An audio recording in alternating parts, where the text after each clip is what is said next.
তো তোমাদের মধ্যে একটা প্রশ্ন শেয়ার করি। আজকে পরীক্ষা দিতে গিয়ে আমি এটা ভুল করে ফেলেছিলাম। যেমন একটি ট্রেন স্টেশনে এ এবং স্টেশন বি এর মধ্যে দূরত্ব ৪৫ মিনিট অতিক্রম করে। যদি ট্রেনটির গতিবেগ ৫ কিমি/ঘন্টা হ্রাস হয় তাহলে ওই দূরত্ব ৪৮ মিনিটে অতিক্রম করে। এ এবং বি স্টেশনের মধ্যে দূরত্ব কত?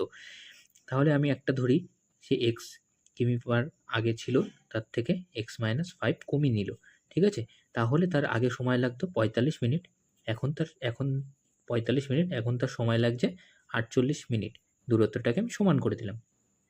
তাহলে ৩×১৫=৪৫, ৩×১৬=৪৮। তাহলে 15x = 16x-80। তাহলে দেখো -x -80, তাহলে x এর মান ৮০। আমি তাড়াহুড়ো করে এই ৮০টাই অ্যান্সার দাগিয়ে দিয়েছিলাম, কিন্তু এখানে বলেছে যে এ আর বি এর মধ্যে দূরত্ব কত। তাহলে আমার দেখো ৮০টা ৪৫-এর জায়গায় পাশে x এর মান বসিয়ে দাও, ৮০ × ৪৫, তাহলে ৪৫টা মিনিটে আছে। মিনিট থেকে ঘন্টায় নিতে গেলে ৬০ দিয়ে ভাগ করতে হয়, ০ ০ কেটে গেল, ৩ × ২ = ৬, ৩×১৫=৪৫, ৪ × ২ = ৮, তাহলে ৪ × ১৫ = ৬০। অ্যান্সার হবে বি। এখানে আমি ভুল করে ফেলেছিলাম।